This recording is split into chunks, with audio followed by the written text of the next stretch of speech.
semua pengikut Siti Jenar itu kemudian mengiblat kepada panjenenganipun Simbah Tembayat. Kekhawatiran Demak itu sampai pada titik di mana ajaran Siti Jenar itu dilanjutkan oleh Simbah Sunan Pandangaran. Dari surat itu kan nimbali harap Sunan Pandangaran datang sowan ke Demak, tapi diharapkan Mbah Sunan Pandangaran itu semoyo. Ya, assalamualaikum warahmatullahi wabarakatuh. Salam sejahtera bagi kita semua.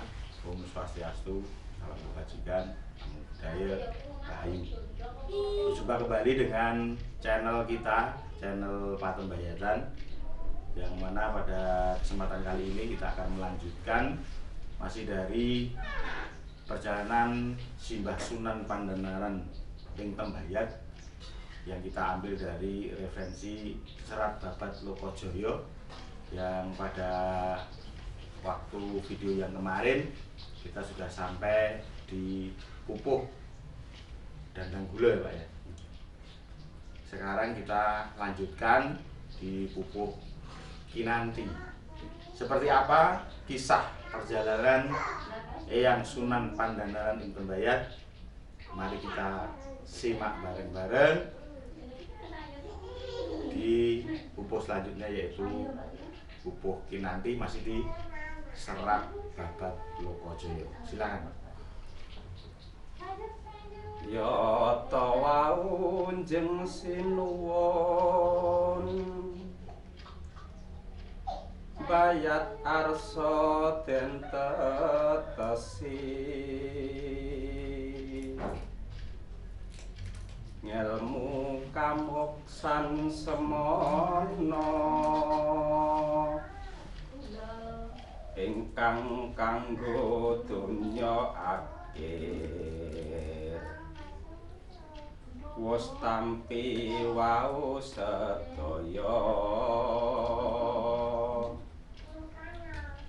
ing ageme nabi wali.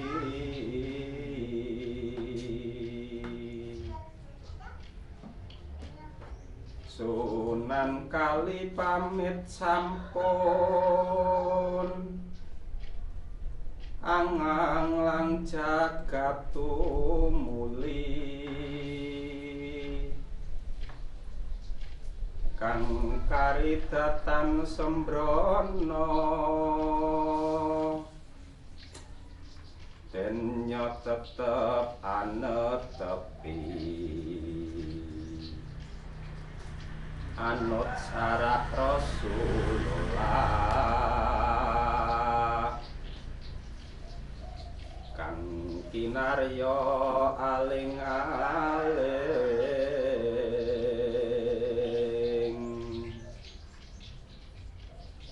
wis dadi kang masjid sampun ing ngadegen pucuk ukir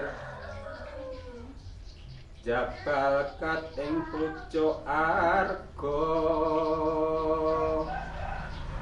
rasa kabat salat sami munggah marang ing Haldaka seh tumbo adan ngomati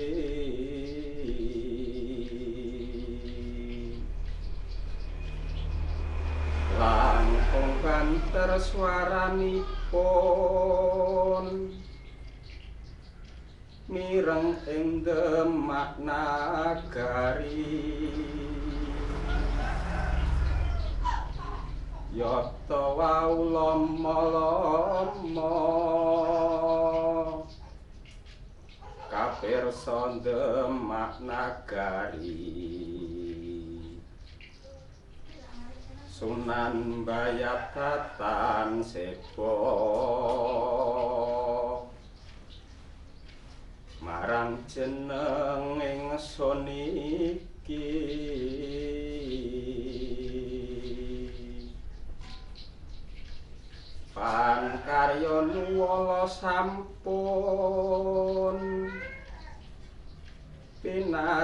kendhata gelis datan kawarna ing marga Sunan Bayat kang winarni Sunan Kali ingkang prapta Tumrajak ana ing wukir.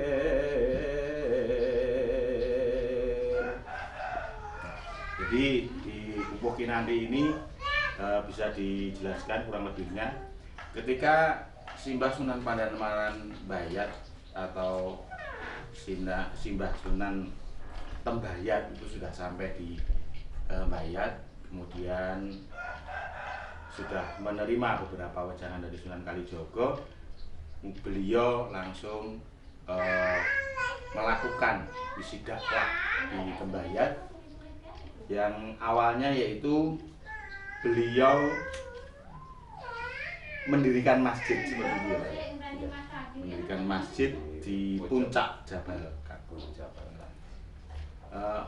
Mungkin enggak Pak, memang seperti itu, seperti yang diceritakan itu di puncak Jabal Kakung, tinggi sekali Pak itu.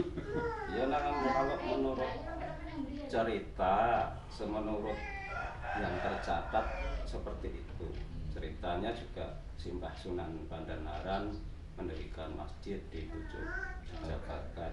Maka juga sampai di Pupuh Kinanti ini, di Podo ini tadi juga dijelaskan, dan di setiap saat waktu mau masuk waktu sholat, Syekh Dumpo yang mengazani dan menghormati untuk sholat bersama. Nggak sampai terdengar sampai ke Demak, mungkin Keraton Demak. Tapi kalau dipikir, dicerna dengan cermat, ya di logika, apalagi zaman dulu belum ada pengeras suara, sekarang sudah ada pengeras suara saja juga terbatas, suara itu terbatas. Jadi mungkin yang dimaksudkan kalau dicermati secara seksama, sampai terdengarnya suara azan itu bukannya suara azan dari Masjid Hidayat sampai terdengar di sana, itu tidak. Tapi itu cuman menandakan bahwasanya siarnya Simbah Simbah Sunan Pandhanaran sampai terdengar di Keraton Demak, sampai Raja Demak mendengar, oh Bayat semakin rame, santrinya semakin banyak. Khawatirnya mungkin itu nanti apa mau memberontak pada Demak, mungkin seperti itu. Sebelum dilanjut Kanjeng Sari, tadi mungkin tembang-tembang ini juga sebagai hanya simbol saja ya, jadi tidak secara vulgar adanya seperti itu. Terus kaitannya dengan masjid yang di Jabal Kat ini kayaknya untuk dibahas ini kayaknya cukup menarik. Apakah beberapa waktu lalu saya itu juga ke Jabal Kat, di situ juga ada langgar. Apakah yang dimaksud itu atau bukan, atau ada masjid yang lain, atau mungkin ada petilasannya di situ? Karena yang kita ketahui di sana itu kan hanya bangunan seperti dari bambu itu, seperti rumah itu. Atau memang benar apa yang diceritakan, cerita yang sudah sering kita dengar bahwa masjid yang dimaksud adalah Masjid Nggolo yang sekarang ada di bawah itu, pinggir jalan raya. Ya kalau menurut cerita memang itu yang masjid yang di pinggir jalan raya itu sekarang di pinggir jalan raya dengan dituliskan Masjid Agung Sunan Pandhanaran. Awal mulanya cerita nanti di Pupuh. Oh, yang berikutnya nanti ada keterangan juga di Pupuh Podo berikutnya nanti juga dijelaskan di situ. Maksudnya untuk masjid yang di atas gunung itu untuk diturunkan. Jadi nanti juga dibahas di sini. Jadi memang kalau yang menurut cerita, ya itu tadi yang di atas sekarang ada semacam rumah untuk peristirahatan, untuk perlindungan waktu seseorang mungkin tirakat di situ, ya itu maksudnya tempat itu di situ itu awal mula masjid. Sunan Pandanaran yang di pinggir jalan itu berada. Tapi itu juga sebelum adanya masjid di puncak gunung itu juga ada masjid kecil lagi. Sebelum beliau naik ke Jabakat, begitu beliau nyampe ke Mbayat, memanggil, menemukan atau bertemu dengan masjid kecil dan padasan itu tadi. Sudah ada, Pak? Sebelum ada. Simbah Pandanaran sudah ada masjid? Sudah ada. Jadi Terus itu kira-kira masjid peninggalan siapa itu? Nah makanya kan untuk Simbah Sunan Pandanaran memang secara Apakah mungkin Sunan Kalijogo itu sebelum dawuh ke Simbah Sunan Pandanaran untuk Mbayat itu memang Sunan Kalijogo sudah di situ dulu Iya. untuk membangun masjid mungkin ya, begitu ya? karena sebelum Simbah datang ke Mbayat sudah dipersiapkan oleh Kanjeng Sunan Kali. Sarana untuk dakwahnya sudah dipersiapkan dengan adanya masjid kecil itu tadi. Kalau menurut cerita masjid kecil itu sendiri juga itu oleh-oleh dari Mekah. Tidak tahu itu oleh-oleh apa yang dimasukkan kok oleh-oleh kok masjid. Nah, katanya namanya cerita kultur itu juga kemana-mana. Katanya masjid kecil itu dari Arab terus pulang dibungkus dengan kacu dibawa pulang. Ya tidak masuk akal ya. Tapi kalau menurut cerita seperti itu satu tidak masuk akal, tapi kalau meruntut lainnya karena orang dulu memang sakti-sakti. Memang eranya waktu itu memang seperti itu ya. Tapi terlepas kontroversi-kontroversi itu para pemirsa sekalian, bahwasanya di referensi ini jelas bahwa di puncak Jabal Kad itu memang dulu sempat ada masjid seperti itu. Terus sebelum lanjut Pak Anjir, pernah dengar juga di di Mogol ya, sempat ada bangunan. Apakah itu juga masjid atau mungkin tempat kediaman beliau Simbah Sunan Pandanaran? Kita apa Pak? Menurut cerita yang penjenengan dapatkan dari tutur atau cerita dari leluhur waktu itu? Ya itu ya memang seperti itu, seperti terserat dalam surat Babat Mbayat juga. Beliau sampai ke Mbayat menemukan, maksudnya bukan menemukan, langsung jujuk ke tempat tersebut. Ya di dukuh itu tadi Mas, dukuh Mbayat.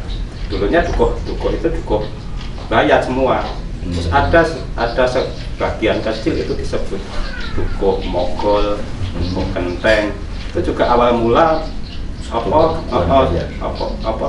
waktu beliau Mbah Sunan Kali dengan Mbah Pandanaran mau wejangan di situ, akhirnya cara Jawane kamanusan diketahui orang, terus Mogol tidak jadi, akhirnya wejangan itu pindah ke bukit atasnya itu bukit atau gunung Mbah Gedat.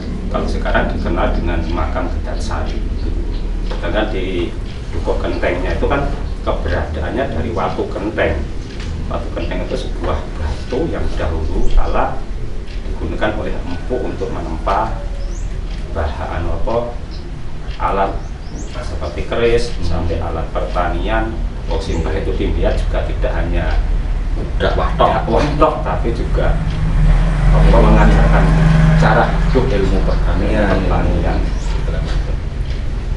Iya betul. Jadi perlu diketahui pemirsa bahwasanya tempat-tempat yang kita sebut tadi seperti hanya Mogol, seperti hanya Gedat, Kenteng dan lain sebagainya tadi yang itu semuanya dulu di satu yang disebut bukan Mbayat ya. Karena ya terus ada pemerintahan yang sekarang mungkin terpecah menjadi beberapa, ada yang masuk kecamatan lebih, ada yang masuk kecamatan Mbayat. Dan beberapa tempat itu masih di sekitaran Gunung Jabal Kad seperti itu. Mungkin dilanjut untuk jadi tadi sampai di suara adzan sampai ke Demak tadi, terus akhirnya Raja Demak sampai menulis surat kepada Simbah Sunan, nanti juga utusan duta ke Mbayat untuk Sunan masalah itu. Menurut jane bukan suara adzannya, tapi si ada Simbah semakin luas, semakin banyak santrinya dan seperti itu. Jadi sebelum utusan itu datang, nanti ini sudah Simbah Sunan Kali di pupuh ini nanti foto yang kami katakan Sunan Kali sudah rawuh. Nanti kita lanjutkan. Ini menarik Pak. Jadi ketika siar Simbah Sunan Pandanaran yang sedemikian hebatnya sampai terdengar di Demak, dan akhirnya Raja Demak sendiri seperti khawatir jangan-jangan saat nanti di Tembayat malah mendirikan kerajaan Islam baru lagi yang menyaingi Demak. Ini menurut kacamata sosiologis politik ini seperti apa Mas Kanjeng Harjo ini? Apakah memang dulu Tembayat itu memang sebegitu dahsyatnya pengaruh untuk dalam hal berpolitik atau apapun seperti itu? Jadi begini, ketika dalam narasi teks itu kita tahu bahwa adzan yang dikumandangkan oleh Syekh Dombo itu sampai ke Demak. Kita tahu keberadaan Kanjeng Sunan Tembayat itu sebagai wali pengganti Syekh Siti Jenar, dan kesepakatan para wali bahwa apa yang disiarkan Kanjeng Siti Jenar itu berbeda dengan yang diajarkan para wali selain Syekh Siti Jenar. Nah, karena berdiri sebagai posisi pengganti Syekh Siti Jenar, semua pengikut Syekh Siti Jenar itu kemudian mengeblat kepada panjenenganipun Simbah Tembayat. Kekhawatiran Demak itu sampai pada titik di mana ajaran Syekh Siti Jenar itu dilanjutkan oleh Simbah Sunan Pandanaran, seperti itu. Jadi bukan karena semata, ya mungkin bisa jadi semata-mata kekuasaan, tapi kekhawatiran juga ada kekhawatiran masalah dari akidah yang disebarkan wali-wali terdahulu itu khawatir juga apa yang sudah dikemas diajarkan oleh Syekh Siti Jenar dilanjutkan kembali oleh Sunan Tembayat, seperti itu. Karena secara perkembangan santri ataupun pengikut Simbah Pandanaran itu sangat luar biasa, baik dari kalangan rakyat biasa ataupun itu tadi santri-santri pengikutnya Syekh Siti Jenar dan lain sebagainya, itu semua mengiblat ke Tembayat semua. Jadi di situ Negari Demak menyimpulkan bahwa ini ajaran atau cara dakwah atau metodologi yang dipakai oleh Simbah Tembayat itu harus diganti, paling tidak diatur oleh Negari Demak, seperti itu Tuan lebih, agar tetap satu kesatuan dengan apa yang menjadi cita-cita Demak. Tapi ya itu yang namanya ya hebatnya Mbak Pandanaran kan di situ bisa ngerangkul semua. Dari mungkin dari muridnya Syekh Siti Jenar bisa mungkin satu pemahaman dengan cara mengajarnya yang Sunan pada santri-santrinya. Tidak hanya itu, mungkin dari lain, tidak hanya mungkin Syekh Siti Jenar, tapi dari lain pihak, mungkin dari agama yang berbeda, tapi akhirnya bisa ikut ke Simbah, mungkin karena Simbah terlalu pandai dalam meramu dan merangkul metode dakwah. Iya, metode dakwahnya seperti itu. Menarik ini, seperti aktualisasi pada saat ini kan mungkin kekhawatiran Demak waktu itu mungkin karena santri-santri dari beliau Simbah Sunan Pandanaran Tembayat itu tidak tertutup kemungkinan banyak dari yang dulu pernah belajar ke Syekh Siti Jenar. Kalau sekarang kan mungkin dianggapnya cara bahasa sekarang mungkin radikal. Terus Simbah Sunan Pandanaran itu berusaha untuk menderadikalisasi waktu itu, tapi disalah artikan atau dikhawatirkan nanti malah semakin banyak semakin orang.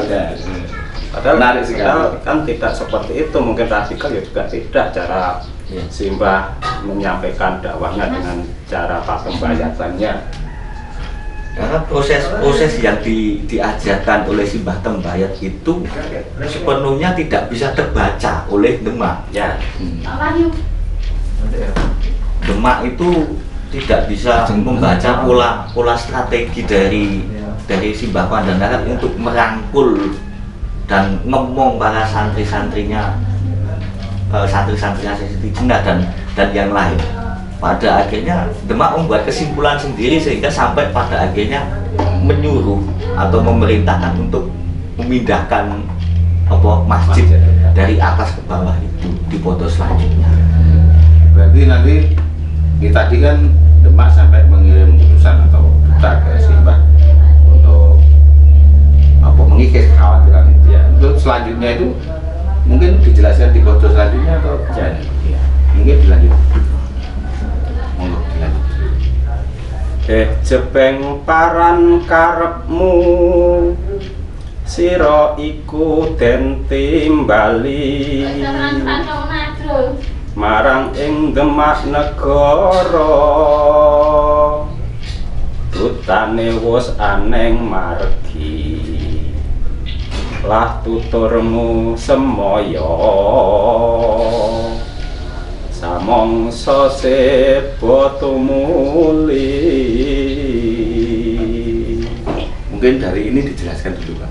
Ini kan diperingatkan oleh Kanjeng Sunan Kali bahwasannya utusan dari Demak itu sudah di jalan. Sunan Kalijogo Sudah ada di jalan. Jadi mungkin Kanjeng Sunan Kali sudah pirsa, sudah mengetahui bahwasannya mungkin Raja Demak agak kurang enak dengan adanya masjid, adanya Simbah Pandanaran kita. Terus apa ya dijauhkan Sunan Kalijogo kepada Sunan Pandanaran di foto ini, Pak?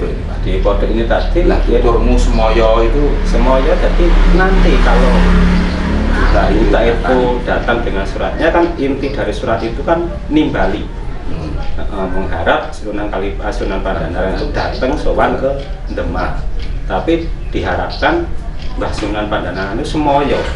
Nah, itu semoyo itu beralasan besok kan gitu. Besok akan sowan ke Demak kan. Lan owahono masjidmu ojo aneng pucuk ukir tan wurung sira dinukan wadule caraka iki lah wis mangsa budhuwa nggonmu ngowahi kang masjid. Itu kan jelas di sini. Ini wujud dawuh dari Sunan Kalijogo lagi Ya. kepada Sunan Pandanaran.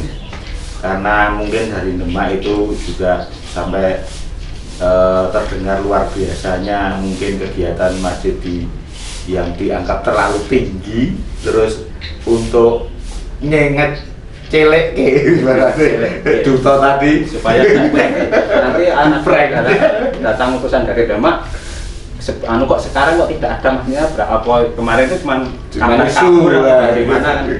Jadi zaman dulu menarik, zaman dulu sudah ada prank-prankan Ngapus sih Itu menarik sih gawe konten. menarik ini Mas. Oke.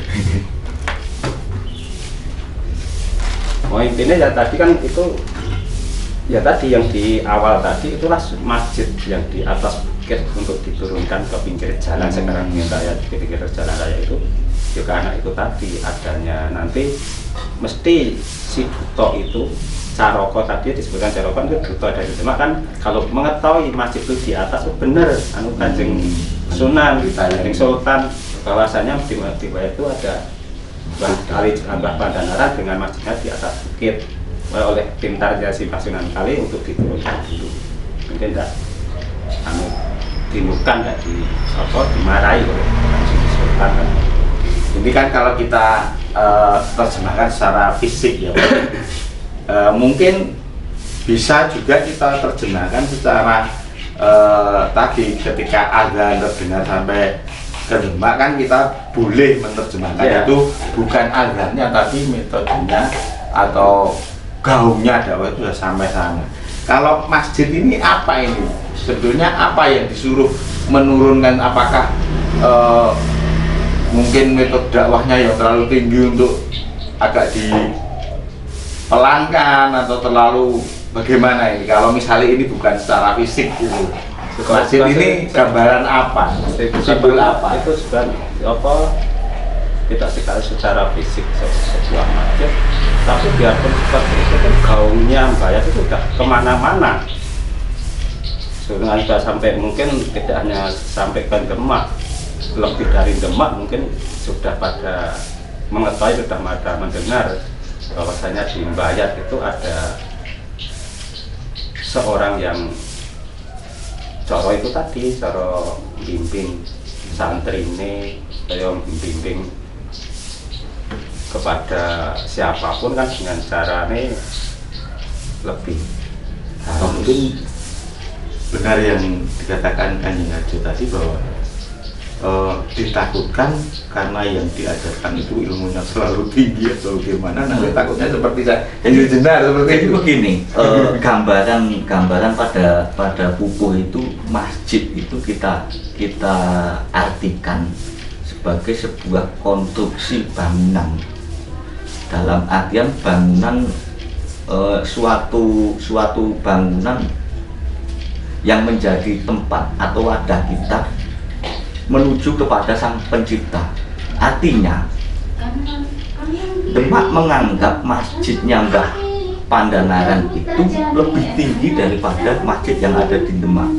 Kita tahu si Mbah Pandanaran mampu mengakulturasikan, mampu menyatukan keilmuan dari Sunan Kalijogo dan Syekh Siti Jenar. Dari kedua guru tersebut, Sunan Pandanaran, Simbah Tembayat mampu meramu dan mengolah sehingga masyarakat yang sangat awam pun dapat menerima. Dengan konstruksi tersebut, akhirnya para ulama atau para kiai sepuh termasuk Sunan wali-wali yang ada di Demak bingung. Lho ini kok corone mapit ngene. boleh iwak orang Seperti itu. Apa mungkin gini ya, kalau boleh saya Jadi simpulkan, mungkin para ulama di Demak itu mungkin cemburu. Bisa jadi. Jadi kan karena mungkin itu tadi loh, maka apa ibaratnya wibawanya Mbayat, derajatnya Mbayat mungkin lebih tinggi dengan yang di Demak. Karena tadi juga beliau Simbah Pandanaran itu mendapat sebutan atau mendapat gelar sebagai wali penggantinya Siti Jenar, sehingga semua yang sudah berkiblat ke Siti Jenar langsung berbalik arah ke Mbayat tanpa ada peperangan ataupun pemaksaan. Di situ kuncinya sebenarnya di situ. Jadi masjid yang katakanlah simbol masjid yang sudah dibangun Siti Jenar itu mampu diambil oleh Simbah Pandanaran, sehingga dua masjid dari simbol masjid dari Sunan Kalijogo dan Syekh Siti Jenar disatukan menjadi di Jabala tadi. Itu kalau kita boleh memaknai Iya. secara Itu menurut kami secara keilmuan yang logis kan seperti itu. Tapi apapun itu, kasunyapan masjid Golo itu ada. ya. Dan itu tidak di puncak tapi sudah di bawah. Seperti itu. Mungkin ada tambahan? Kalau tidak ada bisa di. Ya kalau mungkin seperti itu juga kan, kalau menurut cerita kan juga ada ke jalurnya masjid itu dari atas sampai turun ke pinggir jalan itu juga ada jalurnya naik ke atas bukit itu ada. Jadi nanti di selanjutnya kan sudah dijelaskan juga, tiba-tiba sudah ada masjid di Golo yang sekarang kita bisa lihat, kita saksikan itu secara pembelajarannya Simbah Pandanaran itu mengurangi atau bahkan menghilangkan salah satu bagian dari ajaran baik Sunan Kalijogo dan juga Syekh Siti Jenar. Tapi juga kalau secara logika pun itu juga umpamanya sampai sekarang masjid itu masih di atas. Jadi mungkin para santri beliau juga mau naik itu juga kesulitan. Makanya diturunkan itu supayanya apa para santri yang mau ikut simbah lebih mudah datang kepada simbah kan seperti itu. Oke, menarik sekali pembahasan di foto ini tadi Kinandi. Kita terus saja kita lanjutkan, akan ada yang lebih menarik lagi. Besok teko dutanipun sartane mundi kang tulis wis karya keslametan ingsun nutuken laku mami sumadyan jeung Sunan Bayat anglorot masjid direki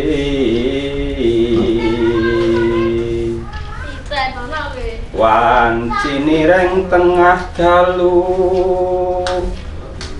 mlorot ingkang ponang masjid noranono kang wuninga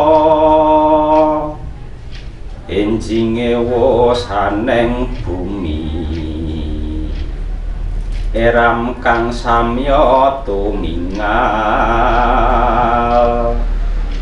kesarucaraka prapti. Dan ini kan diceritakan setelah didhawuhi sama Simbah Sunan Kali untuk menurunkan masjid. Kemudian Sunan Kalijogo juga sudah berpamitan kepada Simbah Sunan Pandhanaran untuk melanjutkan perjalanan syiar ke daerah lainnya, karena Mbah itu sudah dipasrahkan kepada Mbah Sunan Kalijogo. Karena besok pagi itu utusan dari Demak akan datang, sampai bisa tidak bisa masjid itu segera diturunkan kan. Terus akhirnya waktunya tengah malam beliau menurunkan masjid itu, tidak ada yang tahu. Jalmo manungso tidak ada yang tahu turunnya masjid yang dari puncak gunung. Tiba-tiba ada ya, sampai paginya erang kang samya tumingal padha gunung. Begitu mengetahui pagi-pagi sudah ada masjid di bawah. Ya taula salam sampun sinauran lekum salim semono wis jawat tangan tuta kalih sampun linggih munggeng masjid lorot anyar saking ing pucuk ing wukir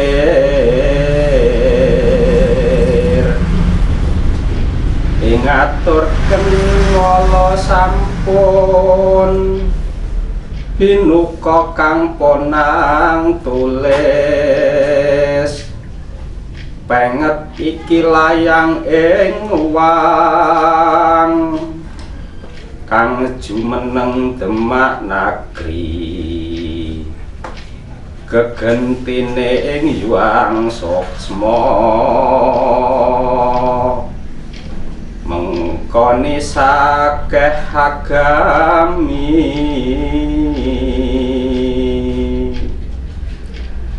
wos laminggo ningsun ngrungu gedene pesantren neki dene sira ora sebo iya marang jeneng mami apa sira ngarsakno ngraman alus den arani. Sampai ini dulu. Jadi diceritakan di situ bahwa duta atau utusan dari Demak sudah sampai di Mbayat dan langsung di masjid yang sudah dibawa. Terus yang barusan diturunkan malam tadi. Apa yang kemudian utusan itu dilakukan waktu itu, Pak? Yaitu menurut catatan itu serat itu kan duta dari Demak itu, utusan dari Demak itu langsung menyerahkan surat dari Sultan Demak kepada Simbah Sunan Pandhanaran, dan Mbah Pandhanaran juga membaca surat itu. Sampai sebenarnya isi surat itu kan sebenarnya Raja Demak, Sultan Demak itu sudah mengetahui, sudah mendengar lama pesantren yang dibayar tadi. Mungkin ya itu tadi santrinya semakin banyak. Soal tadi si Ares Simbah itu sampai kemana-mana, maka dikhawatirkan mungkin tadi di sini juga apa Kanjeng Sunan Sultan juga apa bertanya apa sira ngarsakno apa mau ngeraman nggih mau ngeraman kan mau memberontak jelas itu apa Mbah Sunan itu mau memberontak kepada Demak kan gitu. Yang saya pahami ini sepertinya kan menanyakan gedene supir atau pesantrenmu ngantar aku sowan seperti itu. Sebesar apa sih pesantren kamu kok kamu sampai nggak mau sowan ke Demak seperti itu? Apakah kamu ingin memberontak budikan kerajaan mungkin seperti itu Pak ya? Menarik ini ketika Simbah Sunan Pandanaran waktu itu dengan dakwahnya yang begitu dahsyatnya, pengikutnya begitu banyaknya, akhirnya sampai Raja Demak itu dengan mungkin dalam tanda kutip kecemburuannya itu akhirnya langsung memutus putusan langsung untuk mengaksikan sebetulnya kabar ini mungkin bisa sebesar apa sih ketakutan aja kok sampai takutnya Simbah Sunan Pandanaran hanya murni dakwah. Kenapa kita bisa menyebut murni dakwah? Karena dari Semarang sendiri aja dia tidak membawa apapun. Harta benda, jabatan. Kalau memang dia itu ingin mendirikan kerajaan, ngapain mau di Semarang saja bisa kan itu. Tapi kenapa kok sebegitu takutnya gitu? Mungkin ada persepsi seperti apa? Sangat mungkin terjadi ketakutan tersebut karena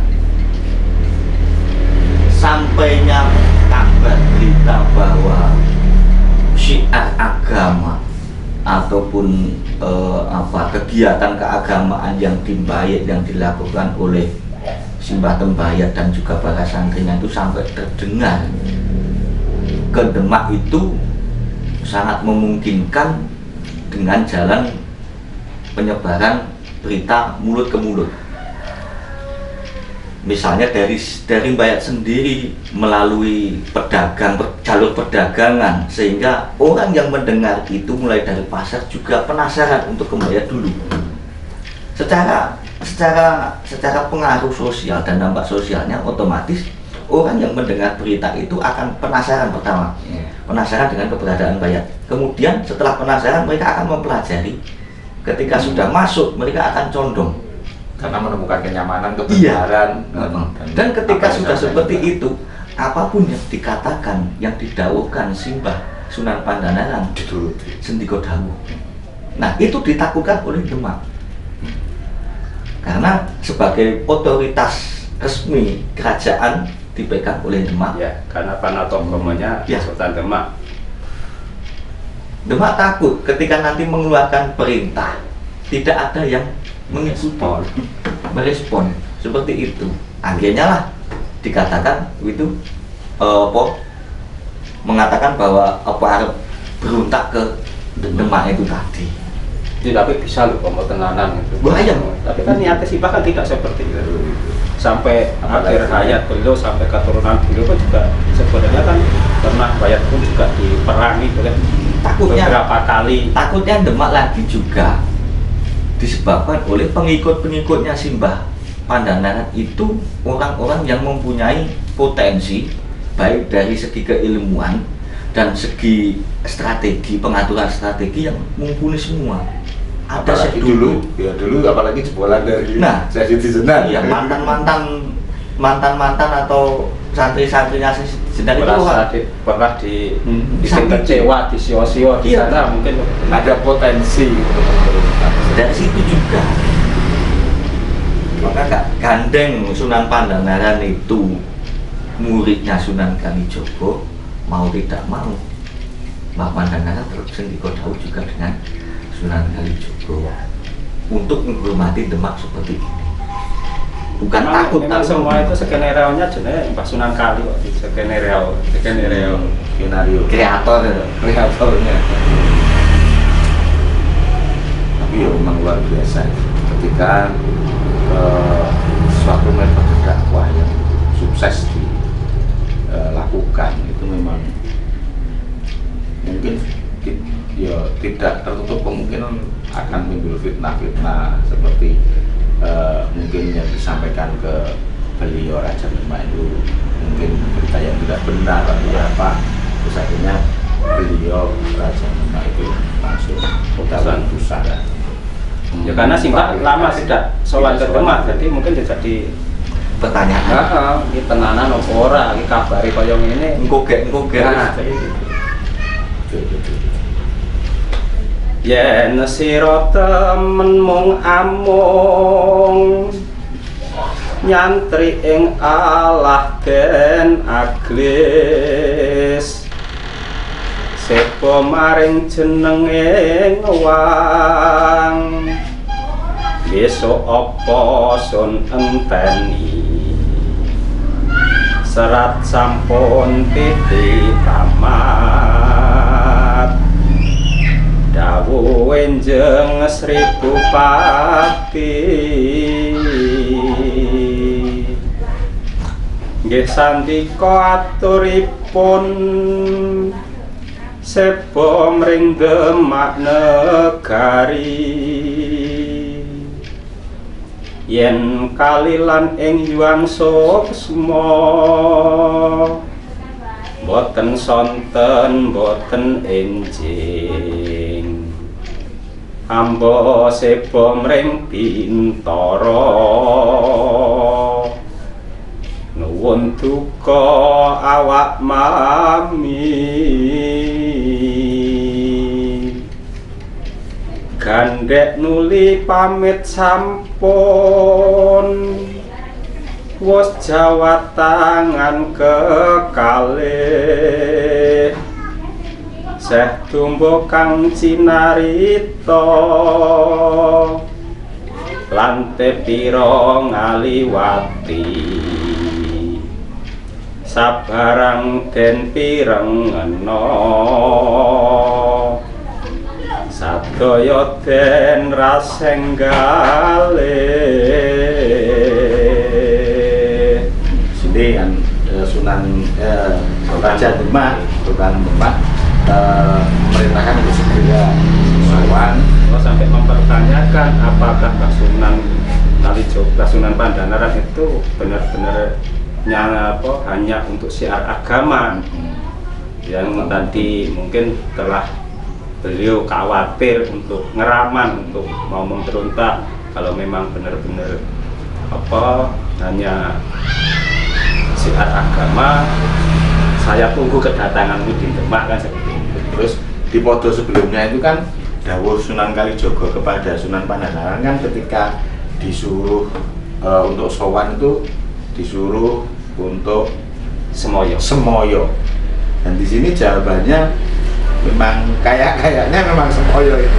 Karena kalau memang Tuhan itu ngeparengke tidak pagi tidak sore pasti sampai ke sana. Tetap sowan kan. Cuman di sini ditunggu kedatangannya oleh Sultan Demak, dan di foto yang ke-15 ini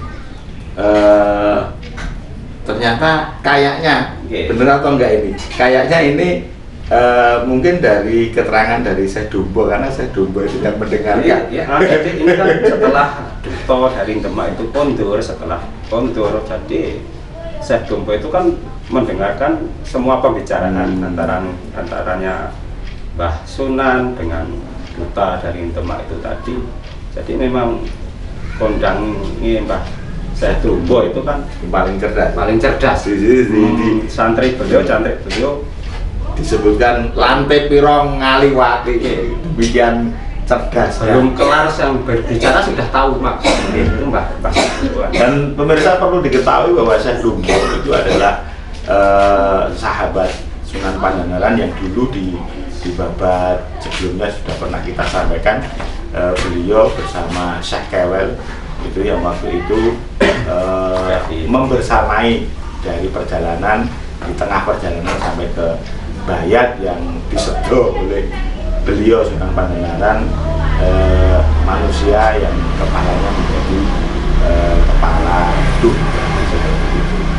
dan itu sekarang makamnya juga masih ada. Jadi itu memang benar-benar sahabat Sunan Pangandaran yang nyata real ada, makamnya ada di Dukuh Cakaran, Gunung Cakaran. di Gunung Cakaran, Gunung Cakaran.